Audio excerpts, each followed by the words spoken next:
kampus itu katanya beberapa tahun ini banyak korban yang berkaitan dengan tanya teman-teman ya. Makanya di sini kita ngundang narasumber yang beliau ini notabene saksi mata ini, saudara-saudara. Apakah benar, Kak atau Mbak Iza, ada tumbal di kampus Anda itu? Jangan ada yang lewat di gedung itu di atas jam 6 sore.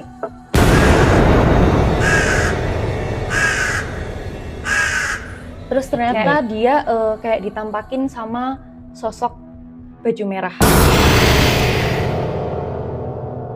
Katanya waktu itu wajahnya tuh kayak bener-bener menyeramkan gitu ya. Akhirnya dia saat itu kepleset, jatuh dan Meninggal. ada. Iya, dan masih banyak lagi korban-korban selanjutnya. Cuman aku yang paling terkenal waktu itu yang itu ya.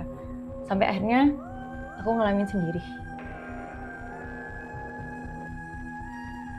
Apa itu akhirnya aku ya udah aku akhirnya di situ turun cuman di situ aku dihadang sama sosok itu. Paranormal kayak nunggu korban berjatuhan. Bentar. Kayak gini, saya kan di sini cuma mahasiswa, bahkan saya ini juga cuma korban gitu. Terima kasih Gus sebelumnya sudah ngasih saya kesempatan untuk datang di podcastnya Gus Idris. Sungguh pengalaman yang benar-benar berharga. Ya, baru pertama kali ini sih kayak saya podcast tentang hal pribadi dan pengalaman saya sendiri.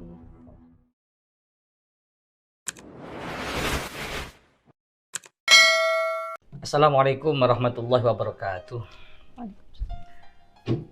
Bersyukur kepada Allah dengan ucapan Alhamdulillahirabbil alamin. Bersolawat kepada Nabi kita, Nabi besar Sayyiduna wa Maulana Muhammad, dengan ucapan Allahumma sholli ala Sayyidina Muhammad. Selamat malam sahabat-sahabatku, orang tuaku, anak-anakku yang kami cintai karena Allah.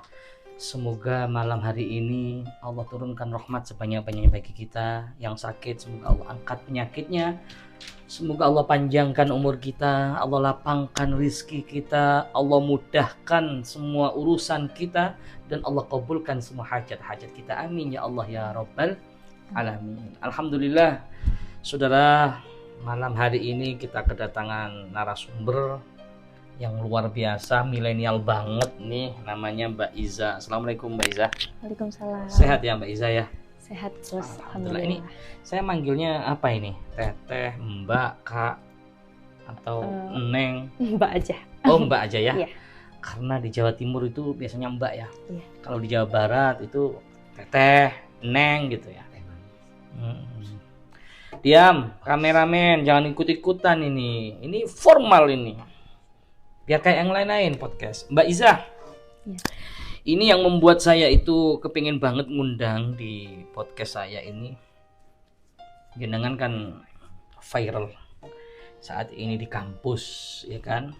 Yang mana kampus itu katanya beberapa tahun ini banyak korban yang berkaitan dengan hal mistis. Entah itu tumbal, entah itu ada yang bunuh diri. Saya nggak tahu, Allah alam itu ceritanya teman-teman ya. Makanya di sini kita ngundang narasumber yang beliau ini notabene saksi mata ini, saudara-saudara. Ini yang ingin saya tanyakan. Kita santai aja ya. Iya. Masya Allah. Sebelum bertanya ini, alangkah baiknya kita sebagai umat Rasulullah kita buka dengan baca sholawat biar berkah. Sesuatu itu kalau diawali dengan sholawat, insya Allah akan dimudahkan semua urusan gitu ya Mbak ya. Aku terusin, aku baca sholawat, Mbak nerusin gitu ya? Bareng juga. Oh gitu ya. Ya. Apa ini, sholawat apa ini? Busyra lana. Busyra lana ya.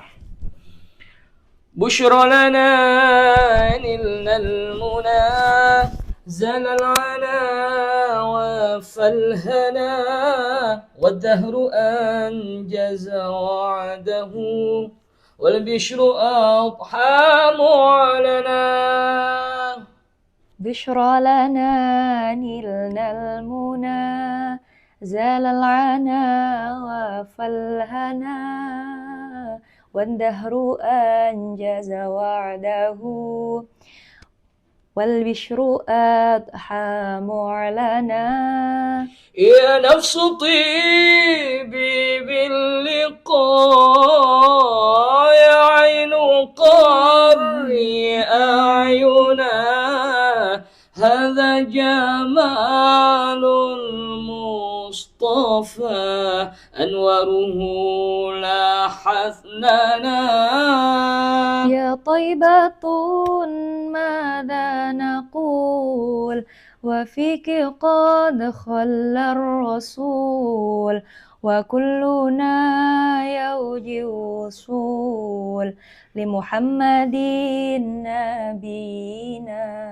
بشرى لنا نلنا المنى زال العنا وفالهنا والدهر أنجز وعده والبشر أضحى معلنا. Masya Allah, hati adem, ayem banget ya di kulkas ya. Masya Allah, mudah-mudahan dengan kita hobi baca sholawat, hati kita tenang, hati kita senang, hati kita nyaman, hati kita bahagia. Amin, amin ya Allah. Kembali lagi, ini yang membuat menarik kampusnya beliau. Ini sudah lama hanya dengan tinggal di kampus itu, jadi mahasiswa di situ. Sudah lama sih, kebetulan saya sekarang udah lulus ya. Iya, tapi kejadiannya pas waktu itu lagi saya skripsian, jadi belum lama ini ya. Oh, belum lama ini ya? Belum lama ini. Apakah benar, Kak atau Mbak Iza, ada tumbal di kampus Anda itu?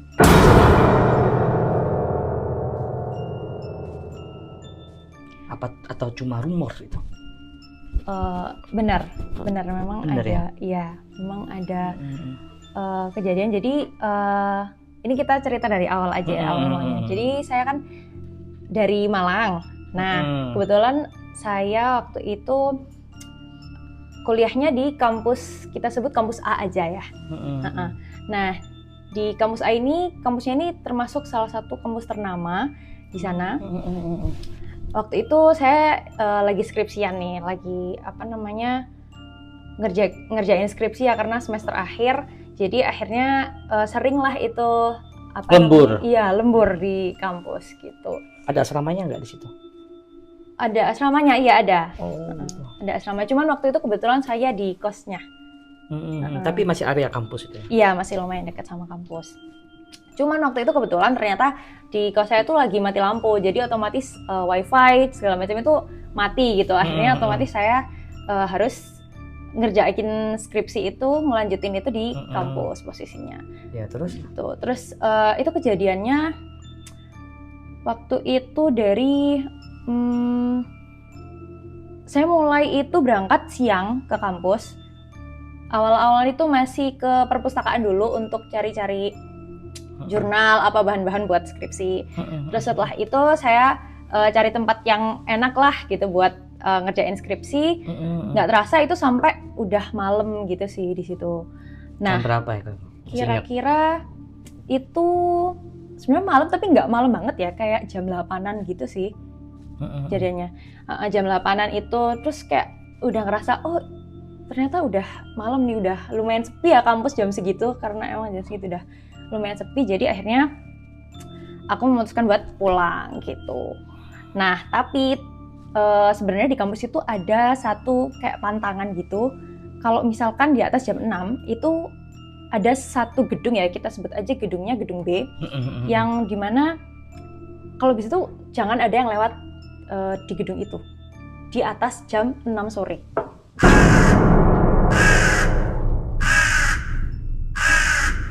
Itu kayak memang ultimatum dari kampus atau hanya sebatas mungkin kayak dari BEM atau dari apa, peringatan warning itu? Oh, kayak itu sebenarnya kayak atau jadi resmi dari kampus atau apa?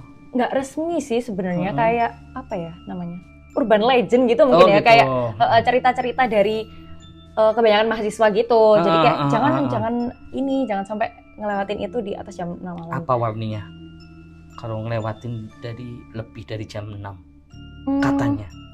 Kalau kata mereka sih kayak yang udah-udah itu kayak pernah diliatin sama sosok-sosok gitu. Cuman aku sendiri sebenarnya nggak yang terlalu percaya gitu sih sama hal-hal kayak gitu. Jadi kayak ya udahlah mungkin angin lalu aja gitu.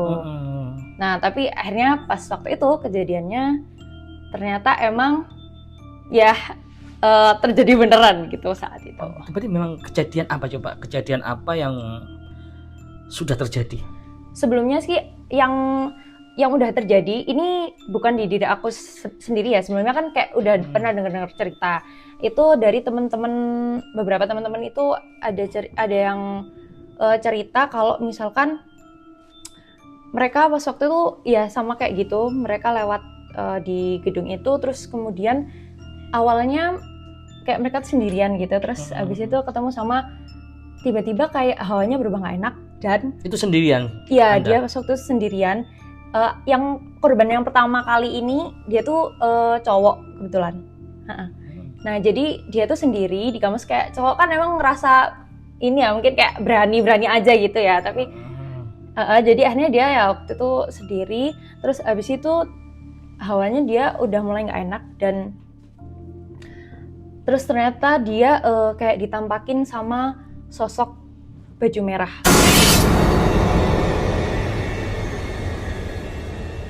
Katanya. Sosok baju Iya, sosok baju merah.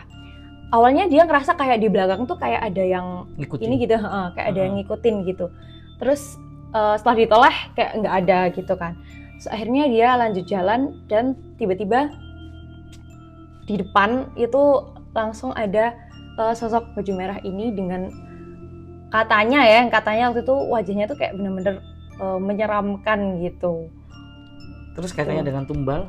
Nah, kaitannya dengan tumbal, jadi saat itu dia kan akhirnya dia tuh kaget kan, otomatis shock kan ketemu sama sosok ini. Dia kan nggak percaya juga ya, karena dia kayak awalnya pemberani gitu, nggak percayakan hal gitu. Akhirnya dia shock, terus kemudian dia lari. Itu posisinya dia ada di lantai 5. Lantai 5? Di lantai 5. Jadi akhirnya dia lari, dia turun tangga, tapi kayak namanya itu udah gelap ya, udah malam.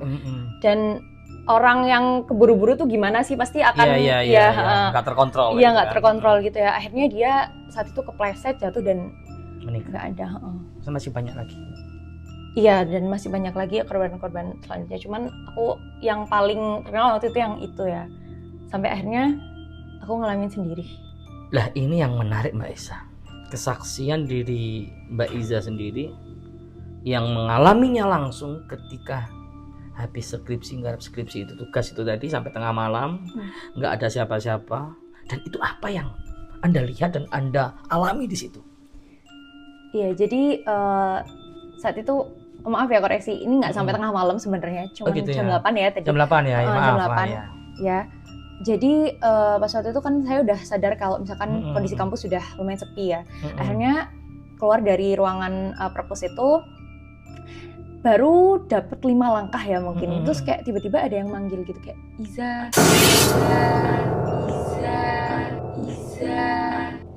Kayak mana? Iza. Ada manggil beberapa kali. Suaranya perempuan ya. Suaranya perempuan. Terus tapi kayak aku nggak yakin kan, semalam ini masa ada sih siapa yang manggil gitu kan. Tapi di gedung sepi itu yang pantangan. Di gedung sepi itu yang pantangan itu. Akhirnya aku noleh nyari sekitar berapa kali tapi nggak ada gitu. Akhirnya ya udahlah, aku lanjut jalan lagi. Terus ada lagi kayak sekarang nggak cuman manggil nama tapi kayak Iza tolong gitu.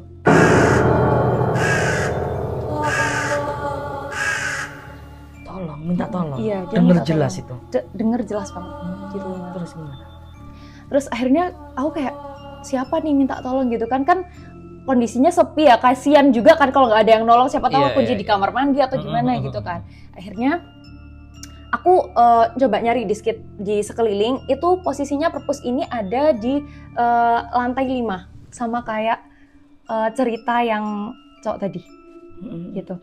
Terus akhirnya aku coba cari dari sumber suaranya tuh di mana. Tapi kayak aku di sini udah mulai ngerasa nggak enak. Akhirnya aku udah mulai baca-baca dalam hati, baca-baca apapun yang bisa aku baca ya waktu itu. Terus baca ayat-ayat, iya, baca ayat-ayat, selawat segala macam lah pokoknya. akhirnya suara ini kayak makin jelas, terus itu tuh mengarah ke kayak ngeliat bawah gitu loh suaranya tuh kayak, jadi aku ngedeketin dinding pembatas antara atas sama bawah gitu kayak. Itu posisi Anda di atas? Iya, di atas, di lantai 5 itu 5? tadi. Jadi kayak suaranya tuh kayak deket gitu dari situ. Ya jadi aku berusaha mendekati sumber suara itu, tapi dengan diiringi bacaan-bacaan itu tadi kan. Cuman di hati aku tuh kayak ngerasa gak usah lah gitu, kayak kayaknya ini bukan sesuatu yang bener gitu. Dan di hati aku tuh kayak ngerasa nggak nyaman gitu. Akhirnya aku ya udah aku akhirnya di situ turun, cuman di situ aku dihadang sama sosok itu. Sosok apa itu? Sosok cewek berbaju merah.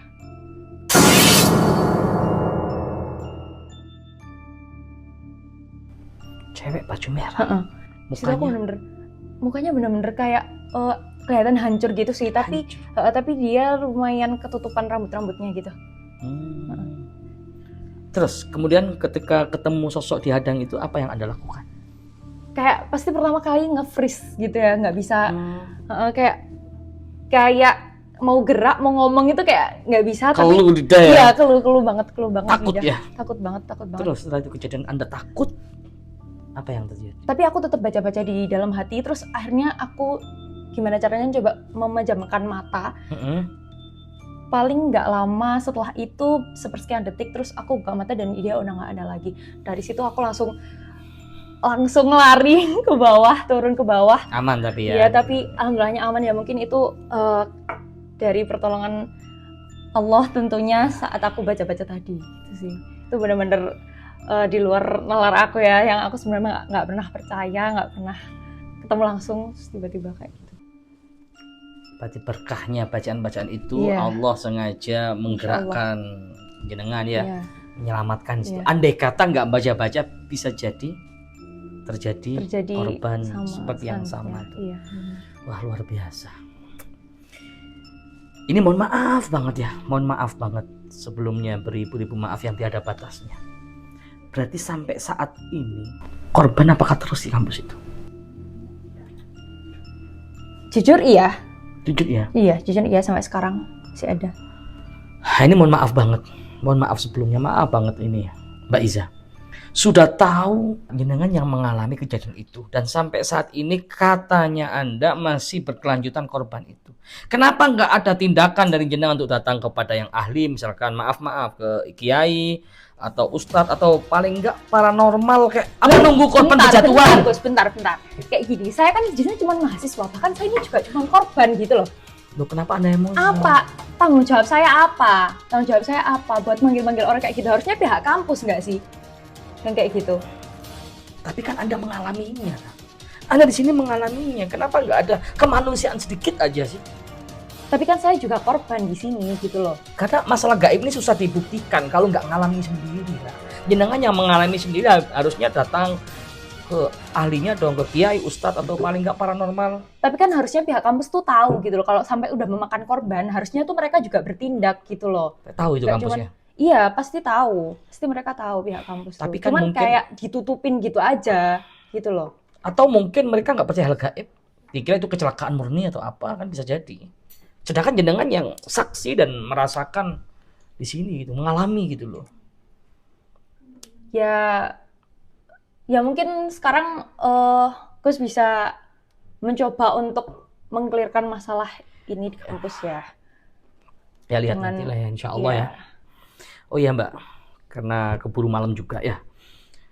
Satu pertanyaan saya, semenjak jenengan kuliah itu di situ, di kampus itu, kejadian apa yang membuat sampean itu terpukul banget atau membuat jenengan itu sedih? Mungkin ada kejadian? Ada sih. Boleh dong ceritain.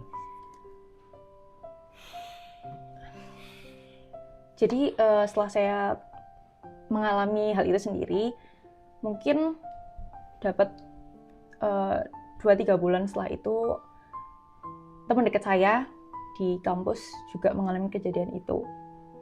Tapi sayangnya dia nggak selamat. Ya Allah, innalillahi wa inna ilaihi raji'un. Itu teman dekat banget ya? Iya, itu teman dekat saya. Pasti banyak kenangan di situ ya. Tapi Allah masih sayang loh sama jenengan.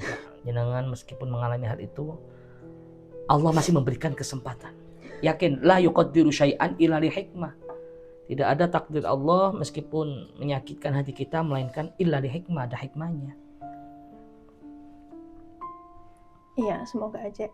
Masya Allah. Ya maaf ya kalau pertanyaan saya membuat jenengan sedih, meneteskan air mata. Itu teman dari kecil? Itu kebetulan teman aku dari SMA, dan kita tuh emang berjanji buat kita belajar di kampus yang sama gitu. Kita sekelas bareng, terus kita juga sekos bareng gitu. Jadi kayak pulang pergi aku sama dia terus gitu. Dan denger itu waktu itu kebetulan emang aku pas lagi nggak bareng sama dia. Ya, kita doakan mudah-mudahan temennya Mbak Iza ya diterima semua amal ibadahnya, dijadikan kuburannya raudhah min riyadil jannah, kuburannya yang indah, luas, istana yang megah. Terima kasih Gus sebelumnya sudah ngasih saya kesempatan untuk datang di podcastnya Gus Idris. Sungguh pengalaman yang benar-benar berharga. Juga baru pertama kali ini sih kayak saya podcast tentang hal pribadi dan pengalaman saya sendiri. Gitu. Sebelumnya boleh nggak saya kalau misalkan ngasih satu pertanyaan? Boleh.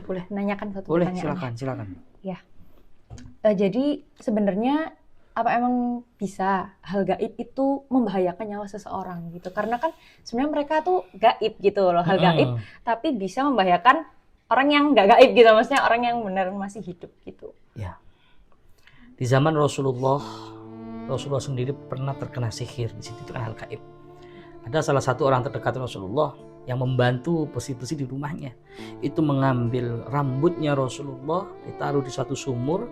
Rasulullah di situ kepalanya pening, terus kayak ada sesuatu yang nempel. Kemudian Jibril mengatakan, ya Rasulullah, sesungguhnya inilah sihir. Maka santet, sihir, tenun, telo itu sudah ada di zaman Rasulullah SAW. Apakah hal gaib bisa membahayakan nyawa? Tentu. Al-imanu yazidu wa yamkus. Tergantung pada iman kita. Imam Ghazali mengatakan dalam kitab Ihya, iman itu ada kalanya bertambah, berbentuk seperti manusia. Jadi itu yang akan menjadi perisai dalam diri kita. Tapi kalau iman pas yamkus, iman itu berkurang, maka menjadikan diri kita itu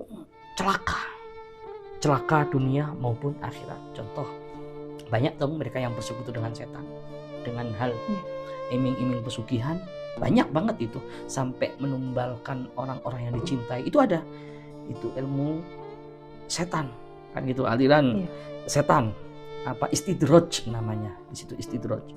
Terus hal gaib yang seperti pengalaman yang Anda ceritakan, apakah bisa? Sangat bisa. Karena tergantung iman kita. Kalau iman kita itu banyak lupa daripada mengingat Allah, banyak lupa daripada menyebut nama Allah. Allah yang menciptakan kita, Allah yang memberikan ajal kepada kita. Kenapa orang itu mati dalam keadaan yang maaf, kadang yang mukanya hancur, kecelakaan, ya kan? Allah ciptakan itu sempurna, ada hidung, ada telinga. Kadang kalau orang kecelakaan jatuh dari lantai itu sampai hilang hidungnya, hilang matanya, maaf. Berarti kan kembali ke dalam keadaan nggak utuh di situ. Nah ini pertanyaan, dalam tasawuf ini masih banyak. Kenapa itu semua bisa terjadi? Allah ciptakan orang sempurna, kembali harus sempurna dong kan gitu. Iman yang akan menjadi perisai. Seperti yang pengalaman Anda tadi yang ceritakan. Kenapa waktu ketemu sosok itu jenengan kayak ada yang menuntun, kayak ada yang menggerakkan. Jikalau ngikuti permintaan si makhluk kayak gitu, bisa jadi nyawa Anda terancam. Karena ada dalam diri manusia ada 4. Yang pertama al-muhim. Al-muhim itu adalah sosok penjaga, malaikat penjaga namanya. Malaikat penjaga itu yang selalu menjaga kita, yang selalu mengarahkan kita dalam hal kebaikan. Ada al-muhim. Terus yang kedua ini ada qarin. Lah qarin ini yang selalu mengajak kita dalam hal keburukan, membuat kita itu malas ibadah, malas sholat dan lain sebagainya. Nah, manusia juga dianugerahi dua, yaitu akal dan hawa nafsu. Akal untuk berpikir, nafsu yaitu tadi ya. Kita tahu sendiri nafsu. Jadi begitu, Mbak. Jadi hal gaib ini sebenarnya kalau kita mengkaji ini panjang banget. Ada alam Abdul Jumud, ada alam Ahmar, ada alam Abiyat wal Aswad, ada alam jin. Itu masih banyak. Cuman nggak mungkin kita ceritakan di sini. Yang jelas inti dari itu sangat bisa tergantung iman kita. Allah sesuai prasangka hambanya. Ini seperti itu, jelas ya. Oke, terima kasih Kak Iza, Mbak Iza sudah menyempatkan undangan kami di podcast ini. Semoga Mbak Iza selalu berikan kesehatan, dimudahkan segala urusannya ya, dan dikabulkan hajat-hajatnya. Terima kasih sahabat-sahabat semuanya. Jangan lupa di subscribe ya, karena subscribe itu gratis. Selalu perisai diri kita dengan keimanan kita, bentengi diri kita dengan keimanan kita. Ingat dengan Allah, yaitu dengan baca zikir, dengan baca sholawat. Insya Allah Allah akan menata hidup kita, Allah akan menuntun kita, Allah akan membimbing kita ila yaumil qiyamah. Hadanallahu iyyakum wal afu minkum. Assalamualaikum warahmatullahi wabarakatuh.